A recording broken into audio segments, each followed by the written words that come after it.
मेरा नाम मालती है। मैंने अपने बच्चों का ख्याल रखने के लिए घर में केयर टेकर रखी हुई थी। न जाने क्यों मेरा पति मेरे बच्चों के केयर टेकर से बहुत बुरी तरह से डरता था, मगर वो तो अधेड़ उम्र की औरत थी जो बहुत ही खामोश और ईमानदारी से अपना काम किया करती थी। वो मेरे बच्चों का भी बहुत अच्छे से ख्याल रखती थी।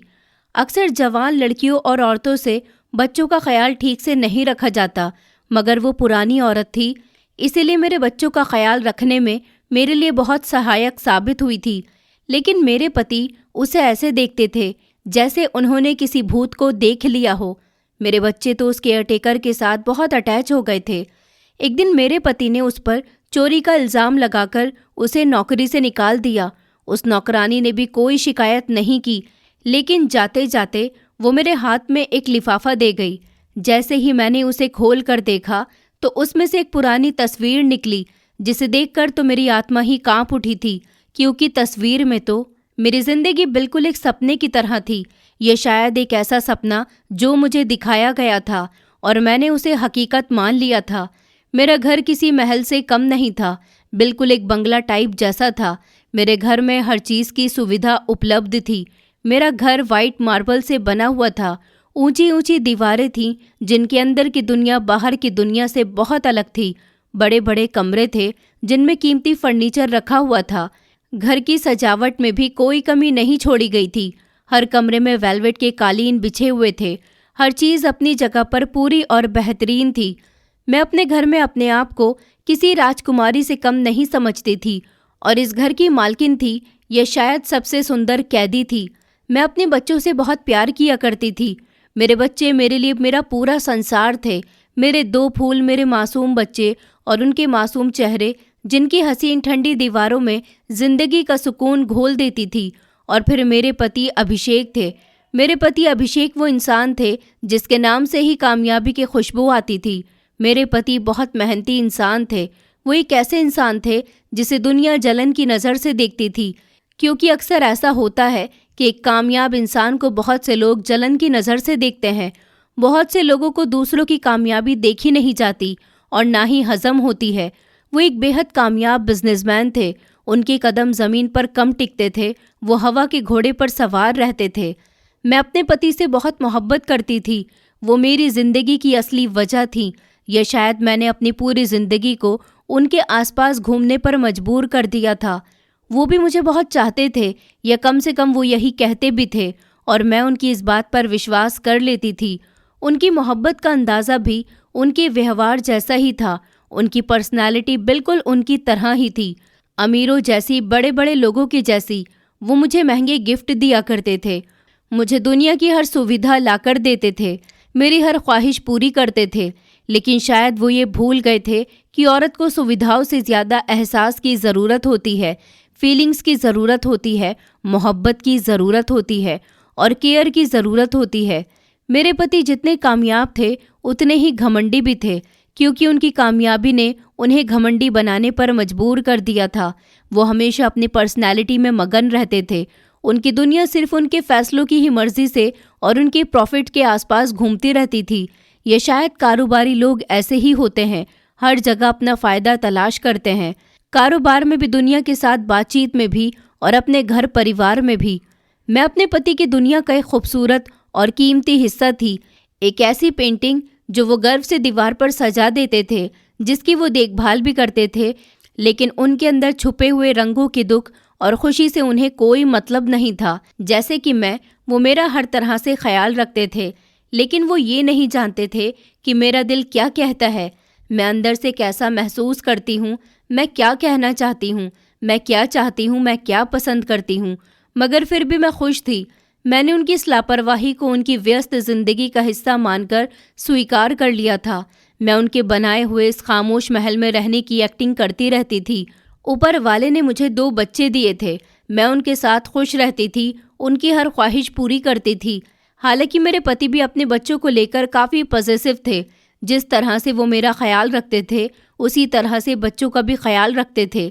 लेकिन जिस तरह से वो कभी मेरे दिल की ख्वाहिशों के बारे में, मेरे दिल की तकलीफ़ के बारे में नहीं जानते थे, उसी तरह से वो बच्चों और उनके दिल की ख्वाहिशों के बारे में भी नहीं जानते थे। वक्त गुजरता जा रहा था और मेरे बच्चे बड़े हो रहे थे। मैं भी बिजी रहने लगी थी और मुझे भी घर के 10 काम होते थे। शुरू से ही मैं अपने बच्चों की अकेले परवरिश करती आई थी, क्योंकि मेरे पति तो अपने काम में हमेशा बिजी रहते थे। लेकिन जैसे जैसे बच्चे बड़े होते जा रहे थे, उनके काम भी बढ़ते जा रहे थे और मुझे शिद्दत से एक ऐसे मददगार की ज़रूरत थी जो सिर्फ बच्चों का ख्याल न रखे बल्कि उनकी परवरिश भी कर सके, कोई ऐसा जिस पर मैं आंखें बंद करके भरोसा कर सकूं। मैंने अपने पति से इस बारे में बात की थी और उन्होंने हमेशा की तरह मुझे लापरवाही से जवाब दिया था, बल्कि यूँ कहो कि लापरवाही का कार्ड मेरी तरफ बढ़ा दिया था, और वो कार्ड होता था उनका क्रेडिट कार्ड। उन्होंने मेरी तरफ अपना क्रेडिट कार्ड बढ़ाते हुए कहा, ये रखो, बच्चों के लिए कोई केयर टेकर रख लो, जितना खर्च हो कर लेना, लेकिन हमारे बच्चों का ख्याल रखने के लिए कोई केयर टेकर ऐसी होनी चाहिए जो हमारे लेवल की हो। मैंने अपने पति की बात मान ली थी। एजेंसी से कई औरतें आई थी इंटरव्यू के लिए। कोई तो ज़्यादा बातूनी थी तो कोई ज़रूरत से ज़्यादा तेज़ चालाक थी। मुझे उनमें से किसी में भी इंटरेस्ट नहीं था और उनमें से किसी में भी बच्चे संभालने वाली बात वो मुझे नज़र नहीं आई थी जिसकी मुझे तलाश थी। फिर वो आई। उसका नाम था पारुल। वो दरवाजे पर ऐसे झिझकते हुए खड़ी थी जैसे सालों की थकी हुई हो। दुख तकलीफ उसके चेहरे से साफ नजर आ रही थी, जैसे वो कोई लंबा सफ़र तय करके इस दरवाजे पर खड़ी हुई हो। वो अधेड़ उम्र की औरत थी। उसके चेहरे पर झुर्रियाँ थीं। ये वक्त की नहीं थी, वो किसी गहरे और तकलीफ वाले जख्म की लकीरें लगती थी। उसकी आंखें सबसे अजीब थीं, गहरी, दंग और बेहद उदास, जैसे दो बुझे हुए दिए हों जिनमें कभी रोशनी ही नहीं थी। वो बहुत ही खामोश नजर आ रही थी। उसने आते ही हाथ जोड़कर सबसे पहले मुझे नमस्कार किया था और फिर एक कोने में जाकर ज़मीन पर बैठ गई थी। हालांकि कमरे में कुर्सियां मौजूद थीं। मैंने उसे कुर्सी पर बैठने के लिए कहा, लेकिन उसने नहीं में सर हिला दिया। उसकी आवाज़ में भी एक अजीब सी ठंडक और वीरानी थी। मैंने उससे कुछ मामूली से सवाल किए थे जो कि मैंने अभी तक आने वाली हर औरत से पूछ चुकी थी। मैंने जब उससे सवाल पूछे तो उसने हर सवाल का जवाब बहुत मामूली सा दिया था और अपना तुला हुआ जवाब दिया। उसकी नज़रें लगातार झुकी हुई थी, लेकिन झुकाव में डर या शर्मिंदगी नहीं थी, बल्कि एक अजीब सा ठहराव था। एक ऐसा एहसास था जैसे वो खुद पर काबू करने की कोशिश कर रही हो। उसकी इसी हरकत ने मुझे डरने के बजाय अपनी तरफ खींच लिया था। न जाने क्यों मुझे इस औरत से एक अजीब सी और अनजानी सी हमदर्दी सी महसूस होने लगी थी, जैसे मैं उसकी इन अंधेरी आंखों में छुपे हुए दर्द को महसूस कर सकती थी जिसे उसने इस दुनिया से छुपा कर रखा था। उस समय मेरे पति तो घर पर मौजूद नहीं थे और शायद ये अच्छा ही हुआ था। मेरे बच्चे भी स्कूल गए हुए थे। मैंने एजेंसी की सुपरवाइज़र को वहाँ से जाने का इशारा किया था और पारुल से कहा था कि वो कल से काम पर आ सकती है। उसने इस बात पर कोई रिएक्शन नहीं दिया था।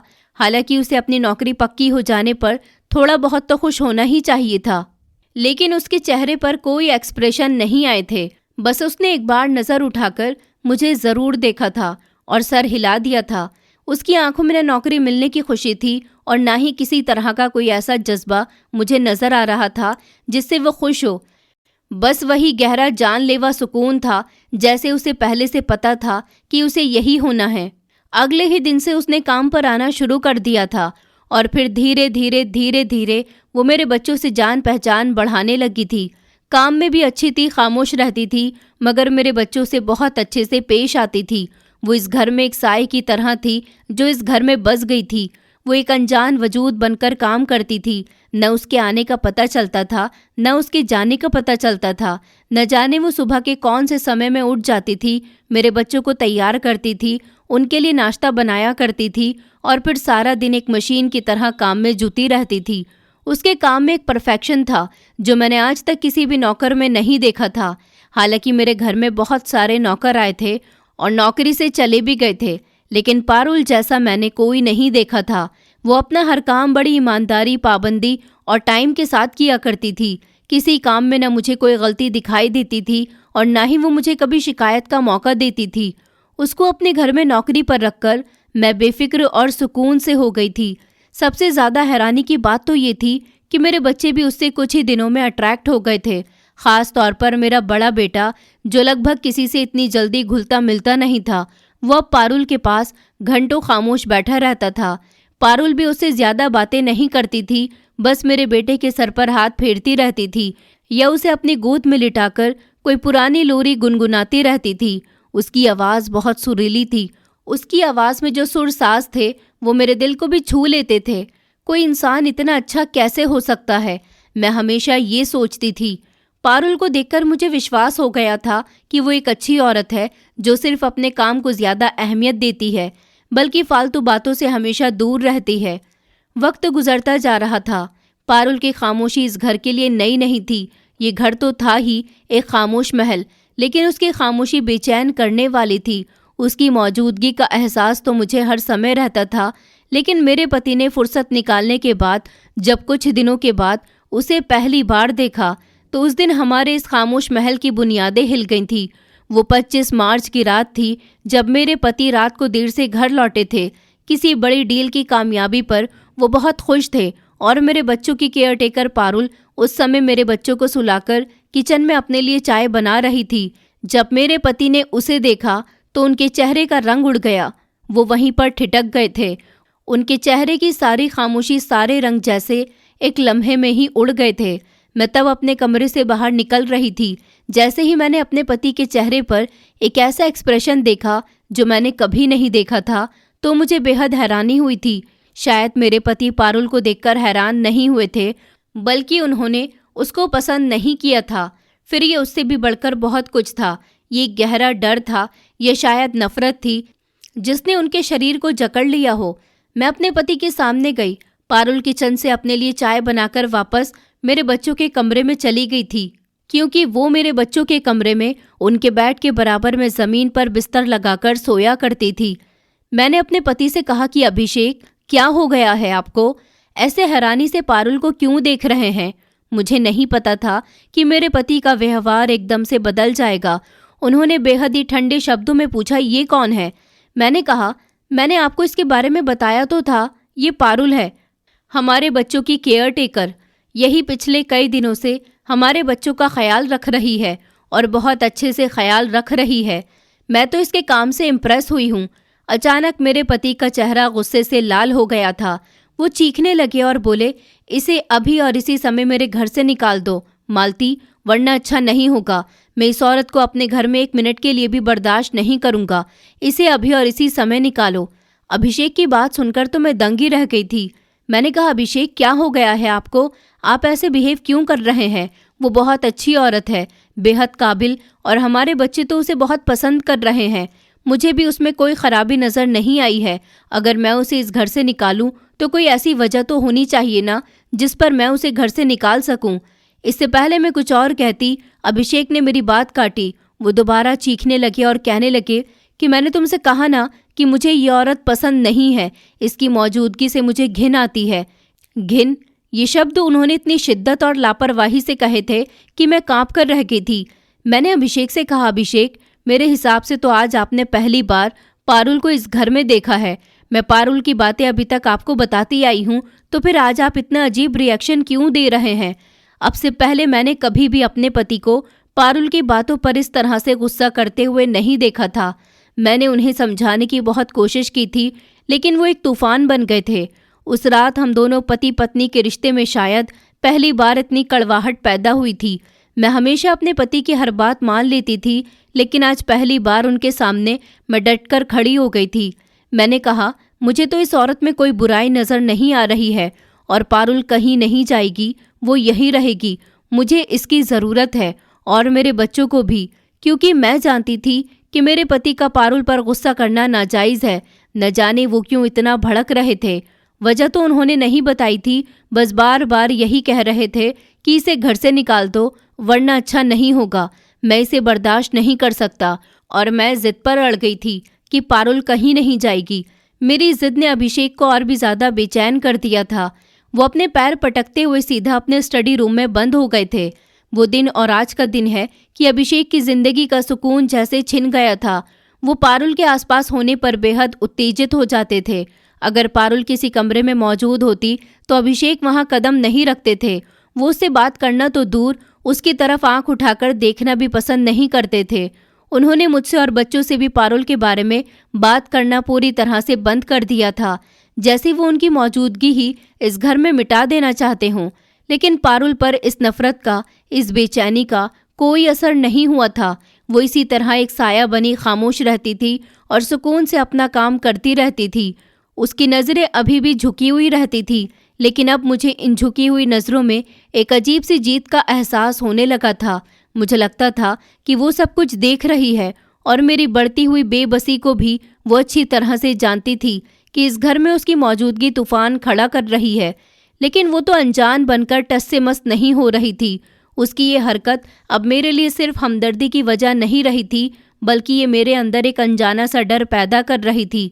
मुझे बेचैनी से ये एहसास होने लगा था कि ये औरत सिर्फ एक केयर टेकर नहीं है, इसके दिल में कोई राज छुपा हुआ है, बल्कि ये खुद कोई एक राज है, एक बहुत गहरा और बड़ा राज, और एक अंधेरे में छुपा हुआ राज जो सीधे रास्ते से मेरे पति अभिषेक से जुड़ा हुआ है। मैंने कई बार पारुल से इस बात को कुरेदने की भी कोशिश की थी। मैंने उसे उसके बीते हुए समय के बारे में जानना चाहा था, लेकिन उसने हर बार कमाल और सुंदरता से बात को टाल दिया था। वो बस इतना कहती थी कि मैडम जी, मेरा कोई अतीत नहीं है, मेरी ज़िंदगी तो बस इन बच्चों के साथ है। मैं एक बहुत मामूली सी औरत हूँ और शुरू से ही अपनी ज़िंदगी साधारण तरीके से जीती आ रही हूँ।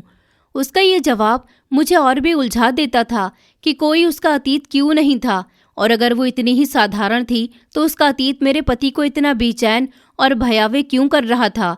वो मेरा सुकून भरा महल अब एक खामोश और आग उगलने जैसा हो चुका था, जिसके नीचे लावा पक रहा था, और मुझे डर था कि जब ये लावा फटेगा तो सब कुछ जलाकर राख कर देगा। और इस आग का सीधा रास्ता पारुल थी, वो खामोश और अजीब औरत जिसकी आंखों में सालों की उदासी थी और जिसके वजूद से मेरा पति अभिषेक किसी अनदेखी तबाही की तरह डरा हुआ रहता था। अभिषेक का वो बेहद गुस्सा जो उन्होंने पारुल को पहली बार देखकर दिखाया था, वो जैसे बुझ नहीं गया था बल्कि जम गया था।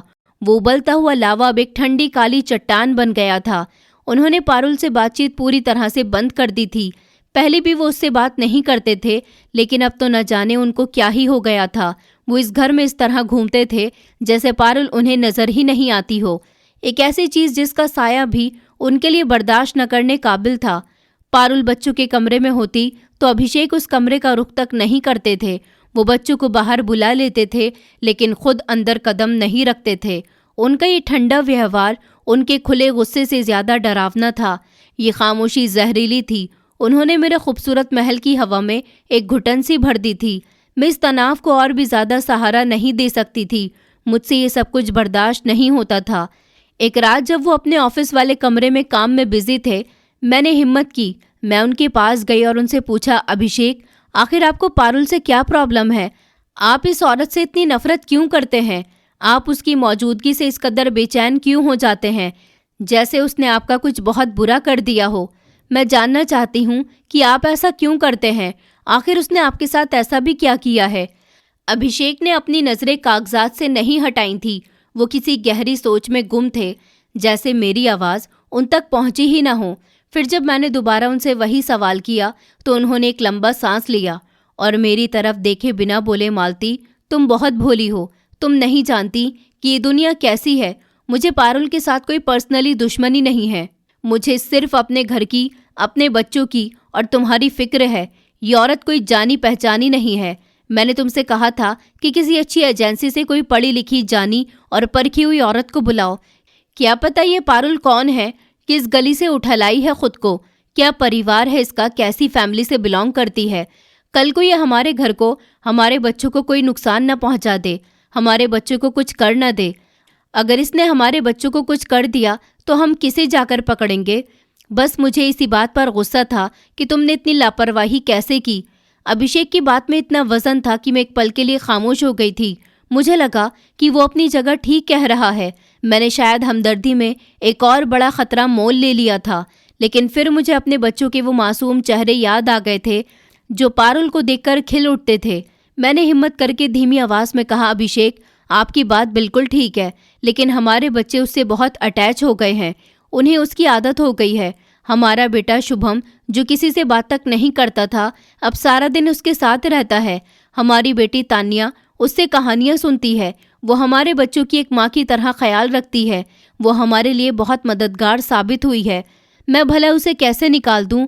मेरे बच्चे उदास हो जाएंगे। मेरी ये बात सुनकर अभिषेक ने अपने कागजात समेटे थे, वो उठकर खड़े हो गए। उन्होंने मेरे कंधे पर हाथ रखा और उनकी आंखों में एक अजीब सी ठंडी चमक थी। उन्होंने कहा, ठीक है मालती, अगर तुम्हें लगता है कि ये ठीक है तो इसे रहने दो, लेकिन मेरा फर्ज था तुम्हें आगाह करना। अगर कल को कुछ हुआ तो मुझे इल्ज़ाम मत देना। अभिषेक की बात सुनकर मैं खामोश हो गई थी। उनकी खामोशी और उनकी इस मर्जी के पीछे एक बहुत गहरा राज छुपा हुआ था। मुझे बेचैनी से एहसास हुआ था कि वो डरे हुए हैं। वो इस औरत से नफरत तो नहीं करते, बल्कि वो इससे डर रहे हैं। लेकिन क्यों? ये सवाल मेरे दिमाग पर हथौड़े की तरह बरसने लगा था। वक्त तो गुजरता जा रहा था। पारुल की खामोश सेवा ने मेरे दिल में उसके लिए घर बना लिया था।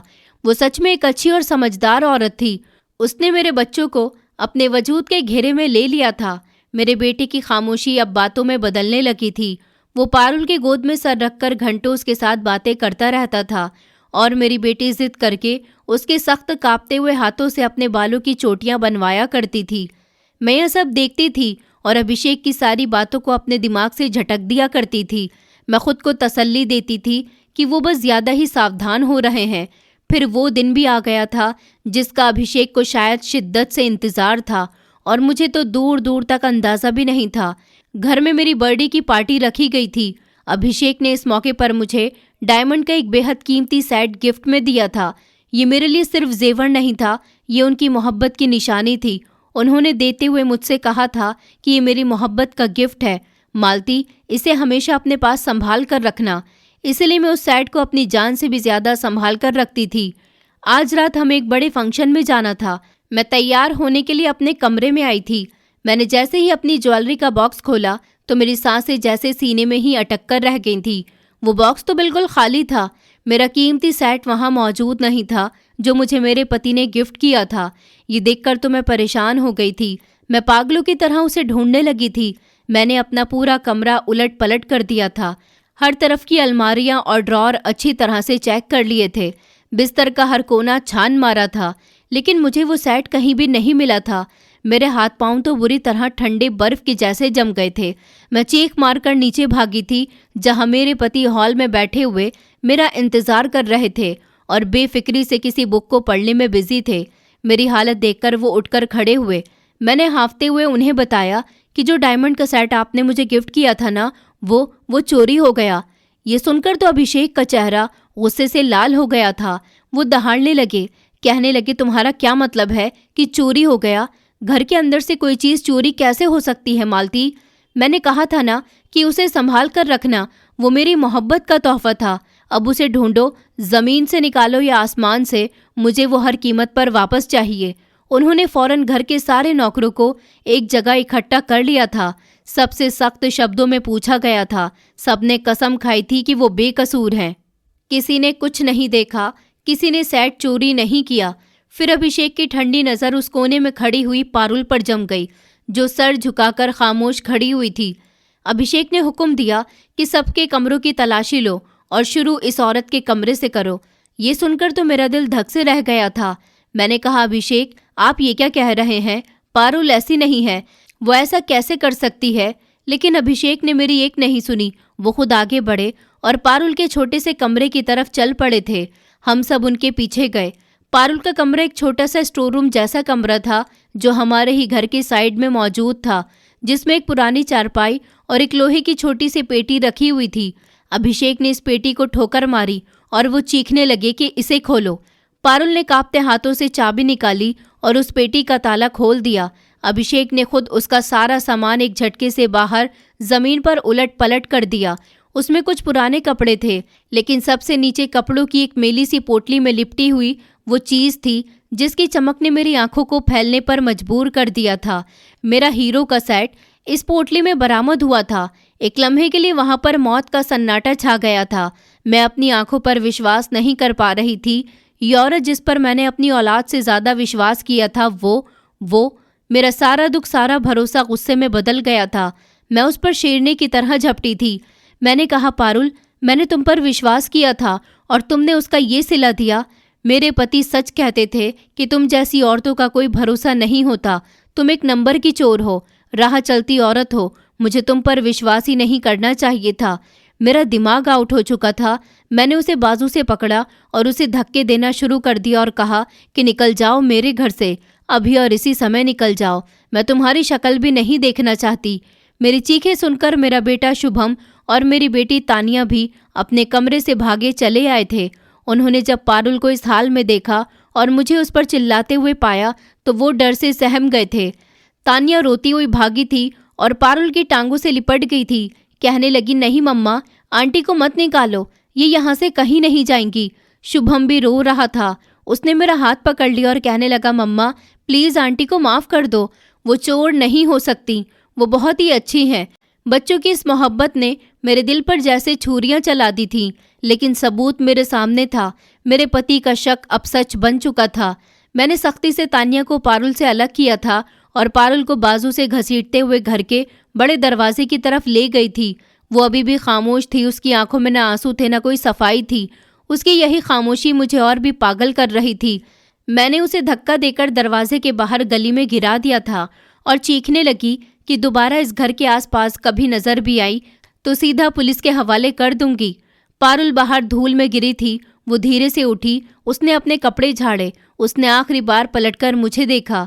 उसकी इन गहरी नज़रों में आज भी वही सुकून था, लेकिन उसमें एक चीज़ नई थी। वो थी गहरी हमदर्दी, जैसे उसे मुझ पर तरस आ रहा हो।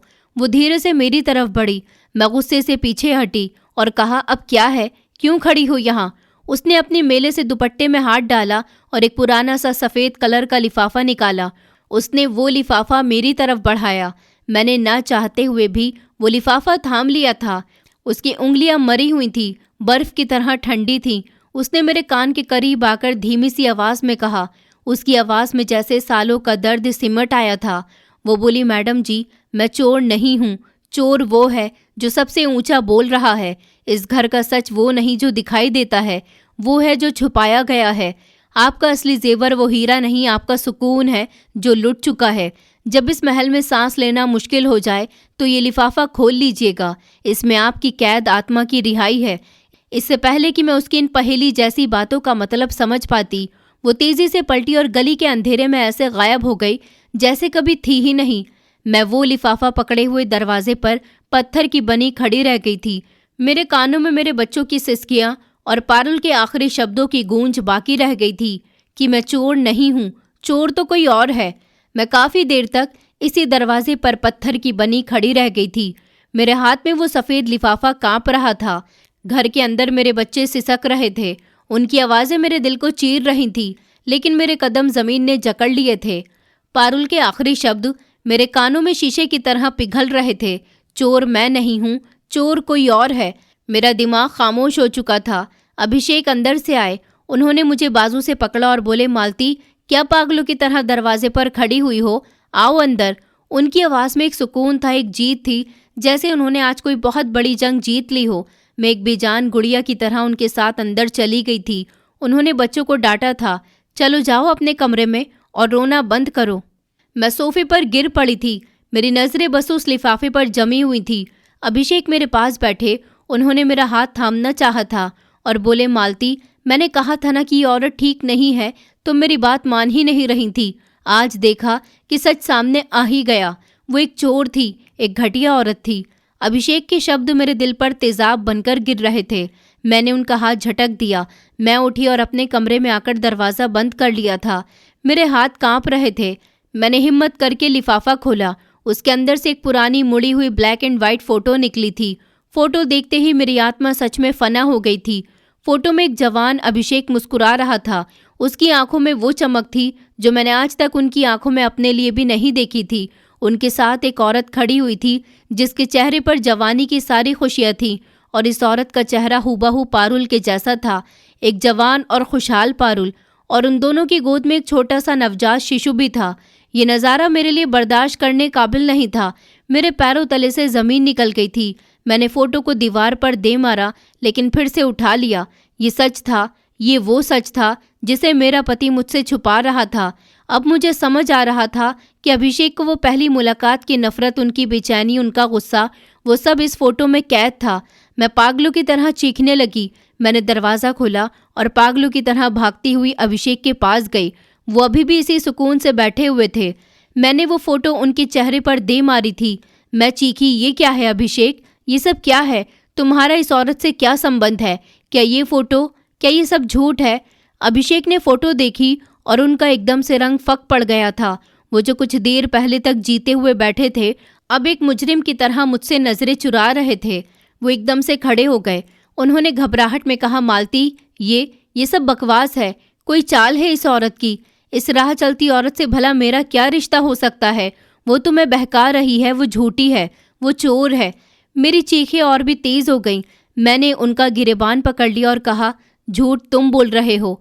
अगर वो राह चलती औरत है तो इस फोटो में तुम उसके साथ क्या कर रहे हो और तुम इतने खुश क्यों हो? और ये बच्चा, बोलो अभिषेक, ये बच्चा किसका है? मेरे सवाल तीरों की तरह उन पर जाकर लग रहे थे। उनके पास कोई जवाब नहीं था। वो एक पल के लिए दंग रह गए थे, क्योंकि सबूत उनके सामने था और इनकार करने का अब कोई दूसरा रास्ता उनके पास नहीं था। उनकी आंखों में वो ठंडी चमक अब डर में बदल चुकी थी। उन्होंने एक झटके से मेरा हाथ अपने गिरेबान से हटा लिया था और मुझे पूरी हिम्मत से धक्का दिया था। मैं अपना संतुलन नहीं बना सकती थी और सीधा बेड पर जाकर गिर गई थी। उन्होंने कोई जवाब नहीं दिया। वो तेजी से पलटे और तूफान की तरह घर से बाहर निकल गए थे। मैं बेड पर पड़ी काफ़ी देर तक रोती रही थी और टूटती बिखरती रही थी। मेरा महल आज सच में जलकर राख हो गया था। मेरी परफेक्ट जिंदगी एक झूठ थी। मेरा पति एक धोखेबाज इंसान था और मैं एक बेवकूफ़ थी जो उनके सजाए हुए पिंजरे में कैद थी। घंटों बीत गए थे। मैं वहीं पड़ी रही। जब मेरे आंसू सूख गए तो मैंने हिम्मत करके वो फ़ोटो दोबारा उठाई। वो फ़ोटो अब मेरे लिए सिर्फ एक फ़ोटो नहीं थी, वो मेरी बर्बादी का ऐलान थी। अचानक मैंने इस फ़ोटो को पलटा और मेरी नज़रें उसके पीछे लिखी हुई कुछ लाइंस पर जम गईं। उसमें एक एड्रेस लिखा हुआ था और नीचे कांपते हुए शब्दों में लिखा हुआ था, अगर सच जानने की हिम्मत है तो इस एड्रेस पर आ जाना। तुम्हारा सच भी यही है और तुम्हारी रिहाई भी। ये लिखावट पारुल की ही थी। मैंने सारी रात इस फोटो को सीने से लगाए जाकर गुजार दी थी। मेरे अंदर एक जंग जारी थी।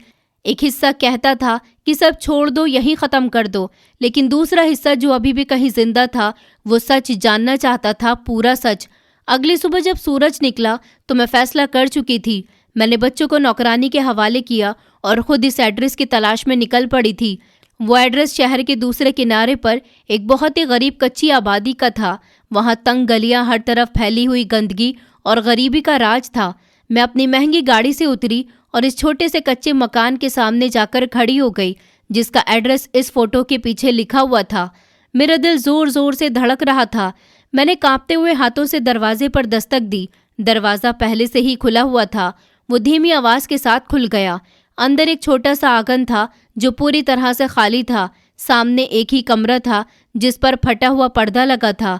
मैंने हिम्मत करके अंदर कदम रखा। अंदर का नज़ारा बाहर से भी ज़्यादा अजीब था। एक पुरानी सी चारपाई पर पारुल बैठी हुई थी। वही सुकून उसके चेहरे पर अभी भी था, लेकिन आज उसकी गोद खाली नहीं थी। उसकी गोद में एक 10 या 12 साल का बच्चा मौजूद था जो बहुत ही कमज़ोर और बीमार लग रहा था। वो लाचार था। वो ठीक से बैठ भी नहीं सकता था। पारुल उसके मुंह में चम्मच से दलिया डाल रही थी और वो बच्चा मुस्कुरा रहा था। मैं इस नज़ारे को देखकर वहीं दरवाजे पर जम गई थी। ये कौन था? ये बच्चा किसका था? पारुल ने मुझे देख लिया था। वो मेरी तरफ देखकर मुस्कुराई। उसकी मुस्कुराहट में न ताना था न गुस्सा था, बस एक गहरा ठहराव था। उसने बच्चे के माथे पर प्यार दिया और उसे तकिए का सहारा देकर लिटा दिया था। वो उठी और मेरी तरफ बढ़ी, कहने लगी, आ गई मैडम जी। मुझे पता था कि आप ज़रूर आओगी। सच में बहुत ताकत होती है ना, वो इंसान को खींच ही लाता है। उसकी बात पर मैं कुछ नहीं कह सकी थी। मेरी ज़ुबान तो जैसे गूंगी हो चुकी थी। मैंने सिर्फ इस बच्चे की तरफ इशारा किया था। पारुल ने मेरे इशारे को समझ लिया था और उसकी आंखों में एक लम्हे के लिए वो दर्द लौट आया था जो मैंने पहली बार देखा था। उसने कहा कि ये मेरा बेटा है और फिर वो मेरी आंखों में आंखें डालकर बोली, ये मेरा और अभिषेक का वो पाप है जिसे वो अपने वजूद से अलग करता रहा है, जिससे वो आज तक दूर भागता रहा है, मगर खून के रिश्तों से फरार होना मुमकिन नहीं होता। पारुल के शब्द मेरे शरीर से मेरी आत्मा को निकाल रहे थे। वो जो मुझे गलतफहमी सी थी कि शायद फ़ोटो की हकीकत वो ना हो जो मैं समझ रही हूँ, वो गलतफहमी मेरे चेहरे पर तमाचे की तरह लगी थी। पारुल मेरा पीला पड़ता हुआ चेहरा देखकर आगे बढ़ी थी, जैसे वो मेरे गम से अच्छी तरह से वाकिफ़ हो, मगर पता नहीं सारी मजबूरी थी। उसने मुझे बताया कि आप उस महल में अभिषेक की पहली पत्नी बनकर नहीं रही मैडम जी, उसकी पहली पत्नी मैं हूँ, पारुल। ये शब्द नहीं थे, ये एक बिजली थी जो मुझ पर गिरी थी। मेरा पूरा शरीर इस सच्चाई की गरमाई से पिघलने लगा था। मैं वहीं जमीन पर बैठती चली गई, मगर मेरी नज़र इस बच्चे पर पड़ी जिसका पिता अभिषेक था, जिसका सारी शानो शौकत से एक दुनिया पर राज था, और जिसका अपना खून टूटी हुई चारपाई पर मक्खियों की चपेट में आया हुआ था। कोई पिता अपने सगे खून से ऐसे भी दूरी कैसे जाहिर कर सकता है? ये सवाल मेरे दिमाग के पर्दे पर उभरा था, मगर पारुल की दिल दहला देने वाली कहानी सुनकर मेरी आंखों से आंसू निकल आए थे। मैं इस कच्चे ठंडे फर्श पर खामोश और बिना हरकत के बैठी हुई थी। मेरा शरीर था, मगर मेरी आत्मा जैसे मेरे शरीर से निकाल ली गई थी। पारुल के वो शब्द, उसकी पहली पत्नी तो मैं हूँ, मेरे दिमाग पर किसी भारी हथौड़े की तरह बरस रहे थे। मेरा वो शानदार महल, मेरे सपनों जैसी जिंदगी जिस पर मैं घमंड किया करती थी, वो सब एक झूठ, एक फरेब, एक धोखे की बुनियाद पर खड़ा था। मैंने जिस इंसान को अपना सब कुछ माना था, वो अमीर था ही नहीं, वो किसी और की अमानत पर कब्जा करके मेरे पास आया था। मेरा दिमाग पूरी तरह से खामोश हो चुका था। पारुल मेरे करीब चली आई थी, वो भी मेरे पास इसी मिट्टी की ज़मीन पर बैठ गई थी। उसकी आंखों में अब मेरे लिए सिर्फ हमदर्दी नहीं थी, बल्कि एक ऐसा दर्द था जिसने हम दोनों को एक ही जगह पर लाकर खड़ा कर दिया था। वो धीरे से बोली, आपको मेरी बातों पर विश्वास नहीं आ रहा होगा ना मैडम जी, लेकिन सच हमेशा उतना ही कड़वा होता है कि उसका जहर इंसान को मार देता है, और मेरा सच तो वो जहर है जिसे मैं बरसों से पी रही हूँ। अभिषेक हमेशा से ऐसा पत्थर दिल और मतलबी नहीं था। वो बहुत मोहब्बत करने वाला था। हम एक ही गांव में रहते थे। वो गरीब था, उसके पास कुछ नहीं था, लेकिन उसके सपने बहुत ऊंचे थे। वो आसमान के तारों को छूना चाहता था। मैंने उसकी गरीबी को नहीं, उसके उन्हीं सपनों से मोहब्बत की थी। मैंने उसके जज्बे से मोहब्बत की थी। हमने अपने घर वालों की मर्जी के खिलाफ भागकर शादी की थी। अभिषेक के पिता बहुत स्ट्रिक्ट थे और मेरे पिता दूसरी कास्ट में रिश्ता करने को अपनी मौत समझते थे। इसीलिए जिस दिन हमने भागकर शादी की, मेरे पिता अपनी मौत मर गए थे। उस दिन उनकी अर्थी उठी थी और मैं ऐसी थी कि अभिषेक का साथ पाकर भी इस गम से ना निकल सकी। हमारे पास रहने को एक छोटी सी झोपड़ी थी। अभिषेक ने मुझे छत दे दी थी। मैं इस पर ही सब्र और शुक्र करती थी और अपनी छोटी दुनिया और बड़े सपनों के बीच बसने लगी थी। मैं इस झोपड़ी में खुद को किसी महल की राजकुमारी समझती थी। हम बहुत खुश थे। मुझे लगता था कि दुनिया की सारी दौलत मेरे कदमों में है। मैं अपने पिता की मौत का गम भी भूलने लगी थी। फिर जैसे हमारी मोहब्बत को किसी की नज़र लग गई, फिर ऊपर वाले ने हमारी मोहब्बत को एक और नाम दे दिया। हमारा बेटा मोहित इस दुनिया में आ गया। उस दिन अभिषेक की खुशी देखने वाली थी। वो पागल हो गया था। वो मोहित को गोद में उठाकर पूरे गांव में मिठाइयाँ बांटता फिर रहा था। वो कहता था कि पारुल, ये मेरा गुरूर है, ये मेरा नाम रोशन करेगा। हमारी छोटी सी दुनिया पूरी हो चुकी थी, लेकिन शायद हमारी इस बेपनाह खुशी को किसी की नज़र लग गई थी। जब मोहित 1 साल का हुआ तो उसे एक रात बहुत ही तेज़ बुखार हो गया था, जो कई दिन तक नहीं उतर सका था। हमने गांव के वैद्यों से लेकर शहर के डॉक्टरों तक सबको दिखा दिया था, लेकिन उसका बुखार जब उतरा तो अपने साथ हमारे बेटे की टांगों की ताकत भी ले गया। डॉक्टर ने कहा कि इसे पोलियो हो गया है, अब ये सारी जिंदगी अपने पैरों पर खड़ा नहीं हो सकेगा। ये सुनना था कि जैसे अभिषेक पर कयामत टूट पड़ी थी। बस वो दिन था और आज का दिन है। अभिषेक जैसे वो अभिषेक ही नहीं रहा था, वो बिल्कुल बदल गया था। वो जो मोहित को अपना गुरूर कहता था, अब उसकी शक्ल भी देखना पसंद नहीं करता था। सारा दिन मोहित को देखकर कुड़ता रहता था और मुझ पर चिल्लाता रहता था कि तुमने कैसे बच्चे को जन्म दिया है, ये एक नकारा शरीर है और ये मुझ पर बोझ बनकर हमारी ज़िंदगी से लिपट गया है। ये सारी ज़िंदगी हमारी गर्दन पर सवार रहेगा। मैं उसे रो रो कर वास्ते देती थी कि अभिषेक ऐसा मत कहो, ये हमारा बेटा है, हमारा कौन है, इसका कोई कसूर नहीं है। लेकिन अभिषेक के सर पर अब सिर्फ अमीर बनने का जुनून सवार हो चुका था। उन्हें अब भी मुझसे और अपने इस लाचार बेटे से शर्म आने लगी थी। वो हमें छोड़कर शहर चला गया। वहाँ उसे किसी बड़ी कंपनी में काम मिल गया था। वो तेज़ी से तरक्की करने लगा। उसका घमंड, उसका अहंकार बढ़ने लगा और उसका आना जाना गाँव में बिल्कुल कम हो गया था। और फिर उसकी ज़िंदगी में आप आई। आप एक बहुत बड़े अमीर पिता की इकलौती बेटी थी। आप उसे वो सब कुछ दे सकती थी जिसका उसने हमेशा से सपना देखा था और जो मैं और मेरा लाचार बेटा उसे कभी नहीं दे सकते थे। वो मुझसे पूरी तरह से खिंचा खिंचा रहने लगा था। उसने मोहित की खबर लेना भी छोड़ दिया था। वो जैसे हमें भूल ही गया था कि उसका कोई बेटा भी है और कोई पत्नी भी है। और फिर एक दिन वो आखिरी बार आया। वो अब पुराना अभिषेक नहीं था, वो एक अजनबी इंसान था, एक अमीर और घमंडी इंसान। उसने मेरे हाथ पर कुछ 1000 रुपए रखे और मुझसे कहा कि अब मैं इस गंदगी भरी जिंदगी में वापस नहीं आना चाहता। मैं एक नई लग्जरी लाइफ शुरू कर रहा हूँ। तुम अपने इस नकारा बेटे को खुद संभालो और खबरदार जो कभी मेरा पीछा किया और मुझसे कोई रिश्ता जोड़ने की कोशिश की। मैं तुम दोनों माँ बेटे के लिए मर चुका हूँ। और उसके बाद कुछ दिन के बाद ही मुझे खबर मिली कि उसने आपके साथ शादी कर ली है। वो मेरे लिए मर गया था, लेकिन मैं अपने बेटे के लिए जिंदा थी। मैंने लोगों के घरों में झाड़ू पोछा करके मोहित को पाला था। हर रोज़ मैं उसके पिता के जुल्म पर रोती थी और हर रोज़ अपने बेटे की मुस्कुराहट देखकर जी उठती थी। वो हमें भूल चुका था। उसने पलटकर कभी हमारी खबर नहीं ली थी। उसे शायद याद भी नहीं था कि हम जिंदा हैं या मर गए। लेकिन मोहित की हालत दिन ब दिन बिगड़ती जा रही थी। उसके इलाज के लिए बहुत पैसों की ज़रूरत थी, जो मेरी हैसियत से बाहर थी। मैं एक माँ थी। मैडम जी, मैं अपने जिगर के टुकड़े को अपनी आंखों के सामने इस तरह तिल तिल मरता हुआ नहीं देख सकती थी। मैं अपना सारा सामान और सारा गुरूर, अपनी सारी इज्जत अपने पैरों तले रौंदकर आपके उस महल में केयर टेकर बनकर आई थी। मैं आपका घर तोड़ने या आपकी ज़िंदगी ख़राब करने नहीं आई थी। मैं सिर्फ अपने बेटे के इलाज के लिए उसके पिता से भीख मांगने आई थी। मैंने सोचा था कि मैं आपके बच्चों की इतनी सेवा करूंगी कि शायद अभिषेक को मुझ पर नहीं तो अपने इस मासूम खून पर ही तरस आ जाएगा। वो उसे स्वीकार कर लेगा, उसके इलाज का खर्च उठा लेगा। लेकिन वो इंसान नहीं रहा था। वो एक पत्थर बन चुका था। उसने मुझे पहचानने से ही इनकार कर दिया था। और जब मैं उसे अकेले में मोहित का वास्ता दिया तो वो डर गया था। उसे लगा कि मैं आपके सामने उसका सारा काला चिट्ठा खोल दूंगी।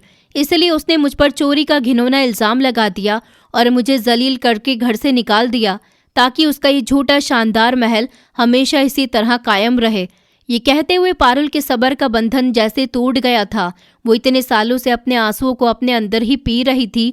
आज वो फूट फूट कर रो पड़ी थी। उसकी सिसकियां, उसकी आहें उसके छोटे से कच्चे मकान की दीवारों से टकरा रही थी। उसका हर आंसू मेरे दिल पर एक अंगारे की तरह गिर रहा था। मेरा सारा दुख, मेरा सारा गम अब एक ठंडा गुस्सा और बदले में बदल गया था। मैंने पारुल को थाम लिया था। मैंने उसके आंसू अपने हाथों से साफ किए और कहा कि बस पारुल, बस, अब एक आंसू और नहीं। अब तुम नहीं रोगी, अब तो वो रोएगा जिसने हम मासूम औरतों को रुलाया है और जिसने अपने गुनाह पर शर्मिंदा होने के बजाय घमंड किया है। मैं तुम्हें इंसाफ दिलाऊंगी। मैं तुम्हारा छीना हुआ हक तुम्हें वापस दिलाऊंगी। इस घर पर, उसकी दौलत पर और अभिषेक पर पहला हक तुम्हारा और तुम्हारे बेटे मोहित का है। अगली सुबह मैं अपने घर वापस नहीं गई थी। मैं सीधा इस कच्ची आबादी में पहुंची। मेरी कीमती चमकती हुई गाड़ी इस गंदी तंग गली में एक अजूबी की तरह लग रही थी। मैंने पारुल और मोहित को, जो अभी बुखार में तप रहा था, अपनी गाड़ी में बिठाया। पारुल बहुत घबराई हुई थी। वो बार बार मेरा हाथ पकड़कर कहती थी कि मैडम जी, ये आप क्या कर रही हैं? वो आपको भी नहीं बख्शेगा। वो बहुत जालिम और बहुत ही खतरनाक इंसान बन चुका है।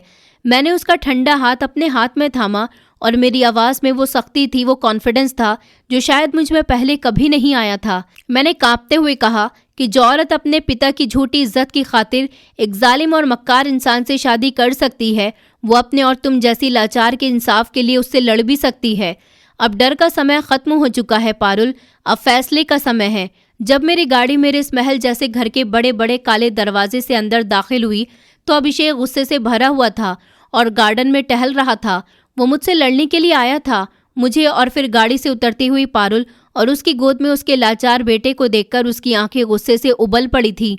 वो हैवानों की तरह चीखता हुआ हमारी तरफ लपका था और बोला, मालती जी, क्या नाटक रचाया हुआ है तुमने? तुम्हारी हिम्मत कैसे हुई इस चोर और चरित्रहीन औरत को, इस गंदे लंगड़े बच्चे को मेरे घर में वापस लाने की? मैं सुकून और तसल्ली से उसके सामने जाकर खड़ी हो गई थी। मेरी आवाज़ में अब कोई कपकपाहट नहीं थी। मैंने उसकी आंखों में आंखें डालकर कहा, अभिषेक, सबसे पहले तो ये जान लो कि ये तुम्हारा घर नहीं है, ये मेरे पिता का घर है। ये शानदार महल, ये कीमती गाड़ियाँ, ये नौकर चाकर, ये सारी प्रॉपर्टी, ये सारी दौलत मेरे पिता की है। इस घर में सिर्फ और सिर्फ मेरे पति होने की हैसियत से तुम रह रहे हो और आज से ये घर पारुल और उसके बेटे मोहित का भी घर है। अभिषेक ने मुझे ऐसे देखा जैसे मैं अपना दिमागी संतुलन खो बैठी हूँ। वो हंसने लगा।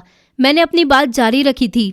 मैंने कहा आज, अभी और इसी समय तुम सबके सामने पारुल को उसकी पहली पत्नी और मोहित को अपना बेटा स्वीकार करोगे, और अगर तुमने ऐसा नहीं किया तो मैं तुम्हें इसी लम्हे इस घर से भी और अपनी ज़िंदगी से भी और इस सारी जायदाद से भी हमेशा हमेशा के लिए बेदखल कर दूंगी, और तुम वापस उसी कच्ची आबादी और उसी गरीबी में चले जाओगे जहां से तुम इस मासूम औरत को धोखा देकर आए थे।